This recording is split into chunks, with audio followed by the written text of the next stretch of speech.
नाही, आपल्यासमोर कोणी मोठं किंवा छोटं नाही आहे. आपल्यासमोर जे आहेत फक्त ते FBO म्हणून रजिस्टर असतात किंवा लायसन्स असतात आणि आपल्या नियमानुसार आपण त्यांचं जर व्हायलेशन केलं असेल त्यांनी काही, तर त्यानुसारच कारवाई करतो. आणि अशा कोणत्याही कारवाईमध्ये कारवाई करा किंवा करू नका असे मला कोणतेही निर्देश प्राप्त होत नाहीत किंवा झालेले पण नाही. कारवाई तर होत होत्या. कदाचित त्याला तेवढी पब्लिसिटी भेटत नसेल, कदाचित कारवाईचं नेचर कदाचित वेगळं असेल, पण कारवाई होत होत्या. आणि आपण एक लक्षात घेतलं पाहिजे की हा कायदा 2011 पासून इम्प्लिमेंटेशनला सुरू झाला. 2006चा कायदा जवळजवळ 20 वर्ष झाले, पण इम्प्लिमेंटेशन 2011 पासून आहे. आणि फूड सेफ्टीच्या बाबतीत आणि स्टँडर्ड जे आहेत ते 2011 पासून रेग्युलेशन बनायला लागले. आता जवळजवळ 22 प्रकारचे रेग्युलेशन आतापर्यंत आलेले आहेत. जसे रेग्युलेशन दिलं तसं कारवाई त्याच्या प्रमाणात वाढलेला आहे. त्याचबरोबर ही सिस्टम बसवायला थोडा वेळ लागला. FBOनी त्यांचे कंप्लायन्स करण्यासाठी थोडा वेळ घेतला. आणि आपल्याकडं आवश्यक तेवढे मॅनपॉवरसुद्धा रिक्रुटमेंट करणे, त्याचे नियम बनवणे, ह्याही सगळ्या गोष्टी होत्या. त्याच्यामध्ये थोडा वेळ गेलेला आहे, परंतु कारवाया होत आहेत. आता मात्र वाढलेल्या आहेत. मला वाटतं की धमकी किंवा अशा प्रकार माझ्याशी कुणी करणार नाही. धमकी मला कोणी दिलेलं नाही. आणि दुसऱ्या बाबतीत कुणाची डेअरिंग होऊ शकत नाही. त्याचं कारण असं आहे की आपण काम करत असताना पब्लिक लाईफमध्ये समोरचा व्यक्ती कसा आहे, अधिकारी कसा आहे हे सगळ्यांना माहीत असतं. त्याच्यामुळे तसं कोणी प्रयत्न करणार पण नाही, केलेला पण नाही आणि कोणाची करायची डेअरिंग पण नाही आहे. मी गव्हर्नमेंटचा पार्ट आहे, गव्हर्नमेंटचा अधिकारी आहे. त्याच्यामुळं प्रत्येक अधिकारी कर्मचारी ह्याचा व्यवस्थित वापर होत असतो आणि मला ज्या ज्या ठिकाणी पोस्टिंग दिली जातं त्या ठिकाणी माझं काम करण्याचा प्रयत्न नाही. फॅमिलीवरती थोडाफार फरक होत असतो, पण हा part time parcel of the job आहे. त्याच्यामुळे त्याच्यावर खूप काही विचार करण्यासारखं नाही आहे.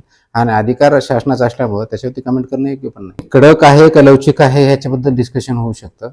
कडकपणा यासाठी आहे की जे दायित्व माझ्यावरती आहे, जबाबदारी आहे ती पूर्ण पार पाडण्याच्या दृष्टीने माझा प्रयत्न असतो. कदाचित कुणाला कडक वाटेल, कुणाला लवचिक वाटेल, परंतु माझा पब्लिक सर्वंट म्हणून माझी जबाबदारी आहे, दायित्व आहे ते पाडण्यासाठी आवश्यक जे निर्णय घेणं असेल, आवश्यक जे काम करणं अपेक्षित असेल, आवश्यक जे स्टेप घेणं असेल त्या दृष्टीने मी काम करण्याचा प्रयत्न करत असतो आणि इथून पुढे त्याचप्रमाणे करत राहील. मला नाही वाटत मी सिंगम आहे. मी एक अधिकारी आहे, सध्या commissioner of food and drug administration Maharashtra म्हणून काम करत आहे. त्या दृष्टीने काम करण्याची जबाबदारी आहे ती आपण पूर्ण पाडण्याचा प्रयत्न करतोय, जेणेकरून जनमानसांच्या जीवनावरती, आरोग्यावरती पॉझिटिव्ह परिणाम होईल आणि त्याच्यातून त्यांचं स्वास्थ्य चांगलं राहील, हा माझा उद्देश आहे. मला वाटतं की आपण ॲज अ पब्लिक सर्वंट म्हणून ज्यावेळेस इथं आलो तर पब्लिक सर्वंट म्हणून आपला जो भूमिका आहे ती समजून घेतली पाहिजे आणि पब्लिक सर्वंटचा जो रोल आहे त्याला प्रामाणिकपणे काम केलं पाहिजे, प्रामाणिकपणे तो रोल बजावला पाहिजे. त्यासाठी कदाचित आपल्याला काही अडचणी येतील, पण त्या अडचणीला सामोरं जाण्याची आपली तयारी पाहिजे. आणि म्हणूनच याच्यावरती काम करताना, कारण आपलं पद हे कॉन्स्टिट्युशनल पद आहे, हे जबाबदारीचं पद आहे. जबाबदारी ज्यावेळेस येते, अधिकार ज्यावेळेस येतात त्यावेळेस जबाबदारी पण वाढते. त्याच्यावर येणाऱ्या अनुषंगिक सर्व गोष्टी हे आपण त्याच्यावर घेतलं पाहिजे. फक्त काही पार्ट मी करणार आणि दुसरा करणार नाही असं होऊ शकत नाही.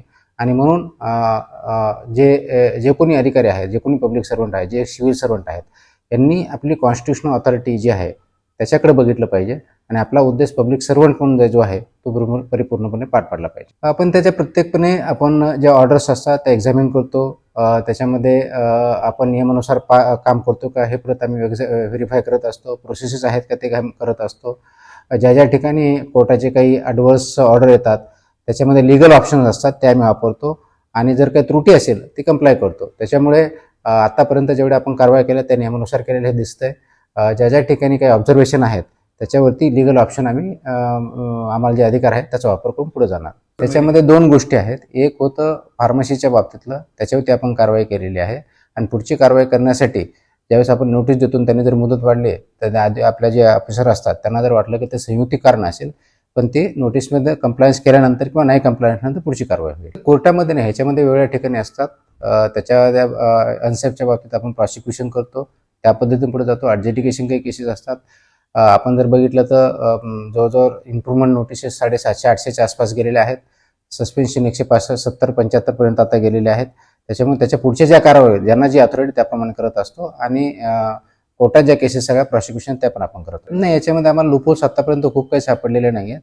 कोर्टाचं काम हे आहे की जे कारवाई केली ती योग्य होती का अयोग्य होती, कायद्यानुसार केली, प्रोसेसनुसार केलेली नाही. आम्ही तेच करत असतो. जिथं कुठं आम्हाला आढळतं त्याच्यावरती आम्ही रेक्टिफिकेशन मेजर घेत असतो. नाही, याच्यावरती आपण पाठीमागं जे कारवाई केली त्याच्यामध्ये रॅकेट उद्ध्वस्त केलं, त्याच्यावरती FIR पण झालेले आहेत. अनेक लोक त्याच्यामध्ये अरेस्ट पण झालेले आहेत. त्याच्या पुढचं इन्व्हेस्टिगेशन चालू आहे आणि फायनली त्याच्यामध्ये इन्व्हेस्टिगेशन कंप्लीट झाल्यानंतर त्याच्या पुढची त्यांच्या जे कोणी इन्व्हॉल्व आहेत त्याच्यावरती कारवाई होईल. सर्व त्याच्यामध्ये जे कोणते नियमाचा भंग झाला आहे, कोणत्या लेवलचा झाला आहे, मकोकाचे प्रोव्हिजन लागू होतात की नाही होतात या सगळ्यांचा विचार करूनच आपण पुढची कारवाई करतो. ते पहिल्यापासूनच आहे. आमची पहिली कारवाई आपण गुटखा माफियापासूनच केली होती, गुटखाविरुद्ध केली होती आणि त्याच्यामुळे प्रोहिबिटेड आयटम असल्यामुळे महाराष्ट्रामध्ये आपण सेक्शन 30 सबक्लॉज 2 नुसार जे आपण प्रोहिबिट केलेलं आहे त्याच्यानुसार कारवाई करत आहोत. खूप मोठ्या प्रमाणात ती FIR झालेली आहेत, प्रॉसिक्युशन त्याच्यामध्ये आपण लॉन्च केलेले आहेत. जिथे जिथे आवश्यकता किंवा अट्रॅक्ट होतो तिथं मकोकाचे प्रोव्हिजन आपण यूज करत आहोत किंवा BNSचे पण प्रोव्हिजन आपण यूज करतो. त्याचा अपेक्षित रिझल्ट असा आहे की महाराष्ट्रामध्ये कोणत्याही ठिकाणी गुटखा किंवा पान मसाला ह्या ज्या गोष्टी प्रोहिबिटेड आहेत त्या भेटू नयेत आणि कुणी कंझ्युम करू नये, जेणेकरून जो आरोग्यावरती लोकांच्या आरोग्यावरती विपरीत परिणाम होतोय तो होणार नाही.